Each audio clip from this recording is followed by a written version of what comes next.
Hello बच्चों, मैं Nitish Agarwal Agarwal classes से आपको फिजिक्स पढ़ाने जा रहा हूँ। मैं आपको 10th आईसीएसई का वर्क पावर एनर्जी पढ़ाऊंगा। बच्चों, फिजिक्स जो टॉपिक होते हैं फिजिक्स के, वो बहुत आसान टॉपिक्स होते हैं। एक दो बार हल्का सा रिवीजन करने पे बहुत आसानी से समझ में आ जाते हैं। कुछ चीज़ें आप लोग को टफ भी लगती होंगी, तो अगर आप इस वीडियो को ध्यान से देखेंगे तो आपको वर्क पावर एनर्जी एक या दो बार में अच्छे से समझ में आ जाएगा। सबसे पहले हम आपको फोर्स के बारे में बता रहे हैं। ये बच्चों आप लोग क्लास 6, 7, 8 से पढ़ते चले जा रहे हो। किसी भी बॉडी पे पुश करते हो, फोर्स लगाते हो। आपका दोस्त जा रहा होता है, आप पीछे से उसकी साइकिल पकड़ लेते हो, फोर्स लगाया, मैं चलू किया। आपने किसी को स्लैप कर दिया, फोर्स लगाया। फोर्स का मतलब होता है पुश और पुल। किसी चीज को पुश कर दो या पुल कर दो, फोर्स हो जाता है। तो अगर हम किसी बॉडी के ऊपर फोर्स लगाते हैं, जैसे मान लो एक ब्लॉक है और इसका मास m है, मास m, और इसके ऊपर फोर्स F लगाया। अब बॉडी क्या होगी? पुश करोगे तो डिस्प्लेस्ड होगी, और डिस्प्लेस्ड होके किसी एक पॉइंट पे मूव कर गई। तो अगर हम किसी बॉडी पे फोर्स लगाते हैं और बॉडी क्या होती है? डिस्प्लेस हो जाती है, मतलब work is said to be done. Work is said to be done. इसका मतलब हुआ, अगर हम किसी बॉडी पे फोर्स लगाते हैं और बॉडी क्या होती है? अपनी पोजीशन से डिस्प्लेस्ड हो गई, मतलब हमने वर्क किया। हमने क्या किया? वर्क किया। वर्क, जैसे कार खड़ी है हमारे पास और पापा चाबी घुमा रहे हैं लेकिन कार स्टार्ट नहीं हो रही। पापा ने कहा धक्का लगाओ, तुमने कार के ऊपर पुश किया, जैसे ये कार ओपन हो गई और तुमने फोर्स F लगाया, कार डिस्प्लेस्ड हो गई। तो applied force in the direction of displacement. Applied force लगाया, फोर्स पुश किया, डिस्प्लेस्ड हो गई बॉडी, मतलब work is said to be done. Work is said to be done. मान लो, सपोज करो ये दीवार है, दीवार है, इस टाइप की दीवार बनी हुई है। अब तुम इसके ऊपर फोर्स लगा रहे हो, वॉल, ये वॉल है। अब तुम इसके ऊपर फोर्स लगा रहे हो, लेकिन वॉल तो डिस्प्लेस्ड होगी नहीं। अगर तुम किसी दीवार की वजह से इस बोर्ड के ऊपर फोर्स लगाए तो बोर्ड थोड़ी ना डिस्प्लेस्ड हो जाएगा। तो डिस्प्लेसमेंट कितना हुआ? प्लेसमेंट कितना हुआ? 0। तो वर्क कब होता है? जब हम किसी बॉडी पे फोर्स अप्लाई करते हैं, जब हम किसी बॉडी पे फोर्स अप्लाई करते हैं और बॉडी क्या होती है? डिस्प्लेस्ड हो जाए। अगर बॉडी डिस्प्लेस्ड नहीं हुई तो work is not done. Work कभी आप किसी बॉडी पे करोगे जब बॉडी अपनी पोजीशन से क्या हो? डिस्प्लेस्ड हो। तो मतलब वर्क डिपेंड्स अपॉन, किस चीजों पर डिपेंड करता है?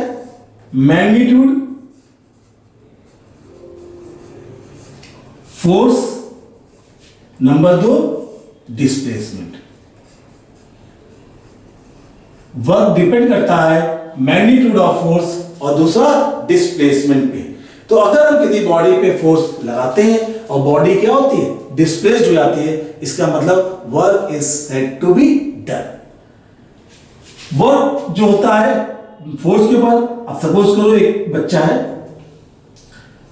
और एक दूसरा बच्चा है, इसने F1 फोर्स लगाया, इसने F2 फोर्स लगाया, तो रिजल्टेंट फोर्स कितना होगा? Force F1 minus F2 if F1 is greater than F2। तो अगर F1 बड़ा है तो रिजल्टेंट फोर्स का फॉर्मूला क्या है? F1 minus F2।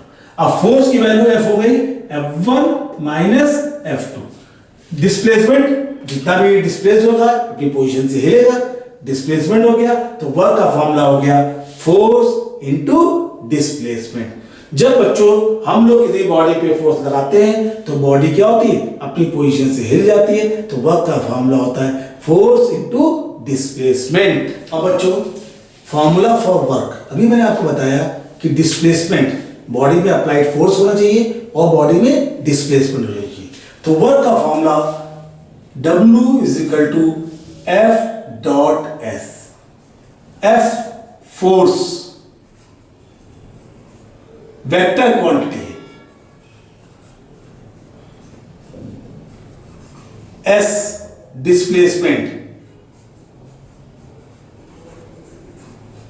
सपोज करो if no force applied on the body, अगर हम लोग किसी बॉडी पे कोई फोर्स अप्लाई ना करें तो वर्क की वैल्यू क्या होगी? जीरो होगी। इफ नो डिस्प्लेसमेंट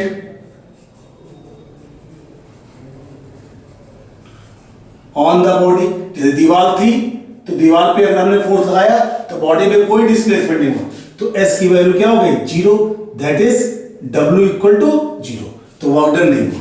तो अगर हम किसी बॉडी पे फोर्स लगाते हैं और बॉडी डिस्प्लेस्ड हो जाती है in the direction of applied force, then we said work is said to be done. Work is said to be done. Formula हो गया वर्क का, force F dot S, force into displacement. Force vector quantity, displacement vector quantity, लेकिन work कैसी quantity है? Work is a scalar quantity। Work कैसी quantity है? Scalar quantity है। Work कैसी क्वांटिटी है बच्चों? Scalar quantity. सपोज करो एक केस हम लोग लेते हैं, ये इंक्लाइन प्लेन है, ये इंक्लाइन प्लेन हो गया ए बी सी, और ये एंगल कितना है? 90 डिग्री। अब बच्चों देखो, आपने फोर्स लगाया, यहां पर कोई ब्लॉक रखा था, ब्लॉक रखा है ये एम मास का, और आपने ये फोर्स एफ अप्लाइड किया एफ। तो बच्चों डिस्प्लेसमेंट क्या होगा? वर्क का फॉर्मूला क्या होगा? वर्क का formula F into A be in the direction of displacement. Applied force in the direction of displacement. आपने फोर्स लगाया, बॉडी डिस्प्लेस्ड होगी, किस डायरेक्शन में होगी? एपी के डायरेक्शन में। But AB upon AC, AB upon AC is equal to cos theta। तो AB is equal to AC cos theta। अब AC कितना है? डिस्प्लेसमेंट हो गया, AC को हमने S लिख दिया, cos theta। तो AB की वैल्यू आ गई S cos theta। तो बच्चों W is equal to F S cos theta। तो वर्क की वैल्यू डिपेंड कर रही है, थीटा यहां पे क्या है? Angle between force and displacement. Work की वैल्यू डिपेंड कर रही है थीटा के ऊपर, वर्क की वैल्यू डिपेंड कर रही है थीटा के ऊपर। अब हम एक चार्ट बना के दिखाते हैं, थीटा कॉस थीटा। सपोज करो थीटा की वैल्यू 0 डिग्री है, मतलब फोर्स पैरेलल है डिस्प्लेसमेंट के। फोर्स क्या है? पैरेलल। भाई किसी भी एंगल पे हो सकता है। अगर तुम डायग्राम में देखोगे तो यहां पर आपने एक ब्लॉक बनाया, एफ फोर्स लगाया, डिस्प्लेसमेंट हो रहा है, थीटा एंगल है। तो वर्क का फॉर्मूला आपने 0 डिग्री एंगल लिया तो cos 0 की वैल्यू 1 हो गई। अगर आपने 30 डिग्री एंगल लिया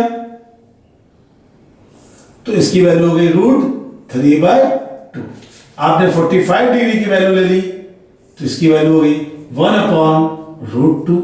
अगर आपने 60 की वैल्यू ले ली, एंगल 60 डिग्री है तो 1/2। अगर आपने 90 की वैल्यू ले ली तो ये आ जाएगा 0। अगर आपने 180 डिग्री ले ली तो -1। तो अगर जिस डायरेक्शन में आप फोर्स अप्लाई करते हो और बॉडी का डिस्प्लेसमेंट उसी डायरेक्शन में है, मतलब 0 डिग्री एंगल है, तो वर्क का फॉर्मूला Fs होगा। लेकिन अगर कोई एंगल 30, 40 कोई एंगल दे रखा है तो तुम उस एंगल की वैल्यू इसमें यूज कर लो।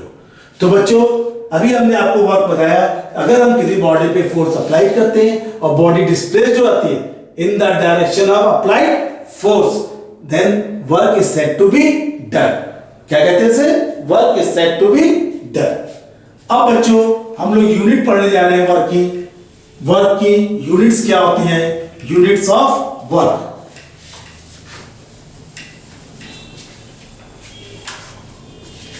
Units of work.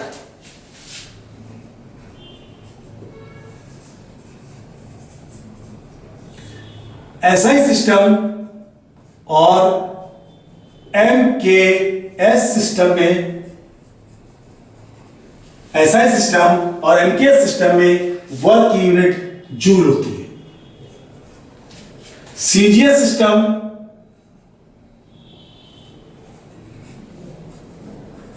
इसकी यूनिट अर्ग होती है। अब इन दोनों में रिलेशन पढ़ेंगे। 1 joule is equal to 1 kg into joule की unit 1 newton metre,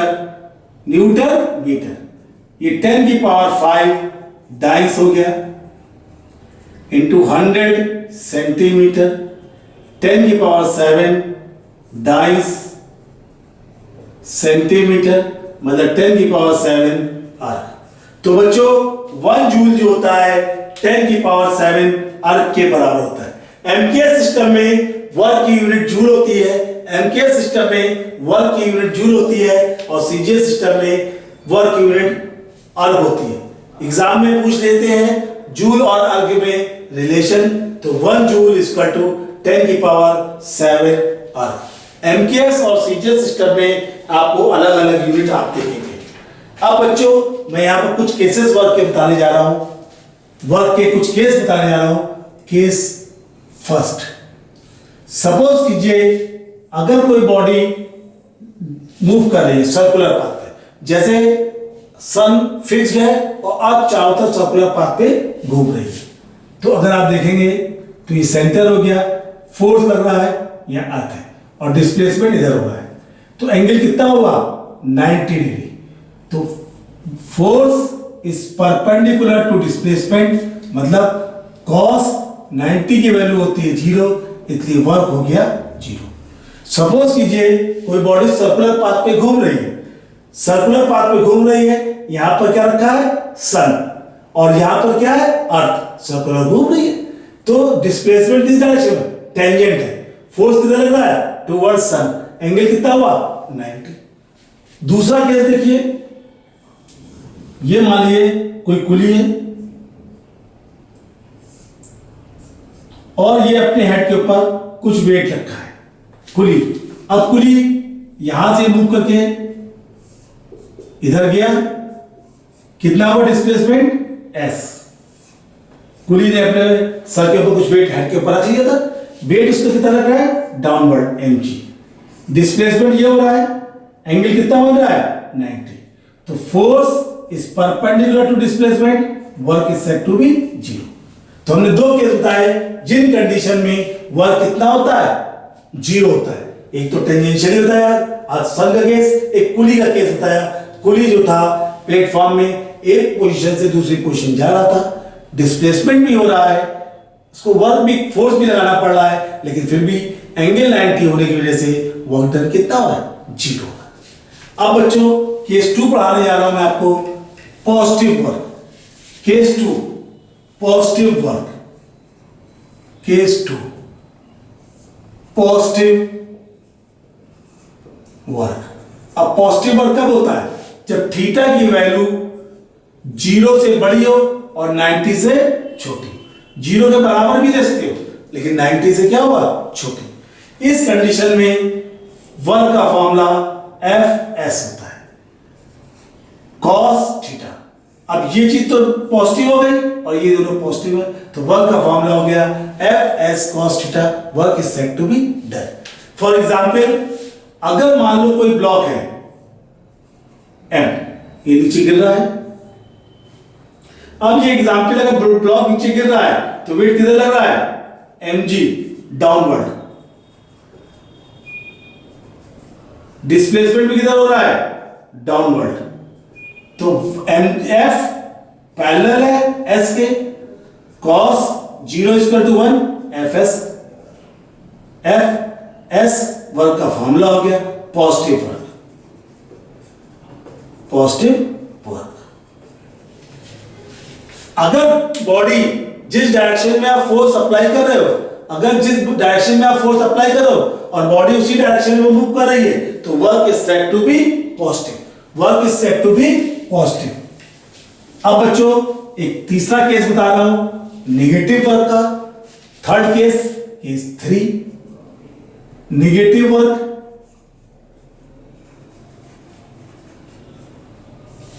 negative work का मतलब होता है थीटा की वैल्यू 90 से तो बड़ी हो लेकिन 180 के छोटी या इक्वल। कॉस की वैल्यू सेकेंड क्वार्टर में, कॉस की वैल्यू सेकेंड क्वार्टर में निगेटिव होती है। Work done against friction, work done against friction always negative. Work done against friction, work की वैल्यू फ्रिक्शन के अगेंस्ट में हमेशा निगेटिव होती है, कभी भी पॉजिटिव नहीं होती। क्योंकि अगर कोई ब्लॉक है, आपने फ्रिक्शन फोर्स इधर रहेगा और ब्लॉक का मूवमेंट इधर हो रहा है, तो जिस डायरेक्शन में बॉडी मूव कर रही है फ्रिक्शन फोर्स के क्या लग रहा है, अपोजिट डायरेक्शन में है। और जब वो अपोजिट डायरेक्शन में रहेगा, फोर्स और डिस्प्लेसमेंट अपोजिट डायरेक्शन में होंगे तो वर्क डन क्या होगा, नेगेटिव होगा। फोर्स और डिस्प्लेसमेंट अपोजिट डायरेक्शन में होंगे तो वर्क डन क्या होगा, नेगेटिव। तो बच्चों आज मैंने आपको वर्क के बारे में पढ़ाया, इसको 2-3 बार रिवीजन करिए। अगर आपको मेरा वीडियो अच्छा लगा तो प्लीज इसको सब्सक्राइब कीजिए, और अगर आपको कोई भी प्रॉब्लम आती है तो कमेंट करिए या मेल करिए। थैंक यू बच्चों।